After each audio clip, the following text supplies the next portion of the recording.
children to safety in the West. But the very first rescue flight lasted only 30 minutes. So many hopes and dreams were to perish in an accident terrible even for a time of war. It was horrible. Never seen anything like it in my life. That was more traumatic than anything I went through 4 years of fighting. I was numb. I was really numb. And I said this to myself, Lord, why did you take me off that plane to save my life?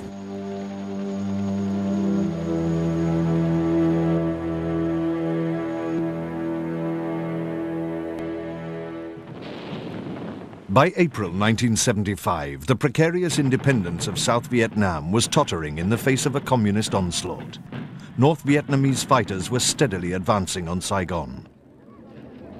It was certain that the country would fall to the north. The North Vietnamese and the Viet Cong were sweeping down from the north, and the situation was getting desperate. There was no defense. The South Vietnamese were not defending their country any longer. They couldn't.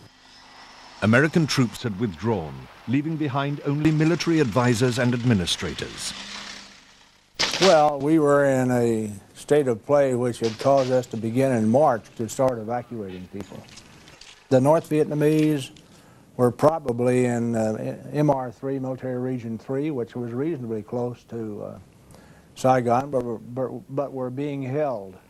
We knew that we were going to have to get out of there. It was just a matter of time. The Viet Cong took village after village, city after city. Ban Me Tut in the Central Highlands went first, followed by a rapid succession of coastal towns. A stream of refugees flooded into Saigon, the last and biggest prize. The whole of the north of South Vietnam was emptying down towards Saigon. There was enormous hysteria. I mean, we filmed mothers in places like Vung Tau and Da Nang throwing babies to strangers rather than, give them to the enemy that was chasing them. So there was that kind of hysteria, people screaming, there were people crying non-stop. I think there was a phrase called the wailing journey, because all you could hear as you went tracking on your car past thousands and thousands of people was this long wail of sorrow. The devastation left thousands of children orphaned. America's conscience was troubled. The answer was Operation Baby Lift. We are seeing a great human tragedy as untold numbers of Vietnamese flee the North Vietnamese onslaught. I have directed that money from a $2 million special foreign aid children's fund be made available to fly 2,000 South Vietnamese orphans to the United States as soon as possible. The Americans felt specially worried about the Amerasians, children with American servicemen as fathers, South Vietnamese mothers. If it was a black Vietnamese child or a white Caucasian Vietnamese child, they were looked down on. Vietnamese society did not readily accept them, so that they had a tough time finding their place in the fabric of life. They were kids from the gutters, often literally. They were children that were picked out from garbage cans, from the Saigon Canal, from the roads. So there was something wrong with each one of them, but some were better than were others. While the children were prepared for their daunting journeys, foster families all over the United States and Europe got ready to receive them. The object was to rescue 2,000 children from the war.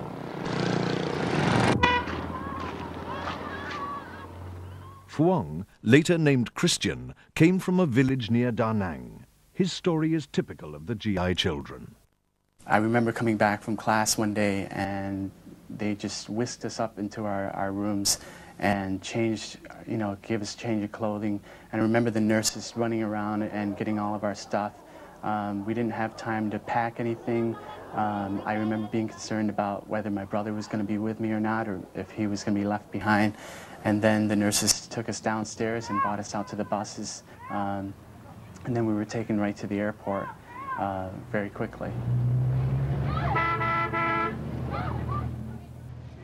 I remember just being very elated that I knew that I was going to be flying on these planes, but yet at the same time, paradoxically, I was very frightened and very afraid that perhaps my brother and I would be torn apart and that, you know, that moment I realized then that I would probably never see my mother again. The first flight was set for April the 4th from Tonsanut Air Base. A C-5A Galaxy had just flown in with a consignment of howitzers. We were only on the ground for a few minutes, long enough to offload the howitzers and unload the passengers.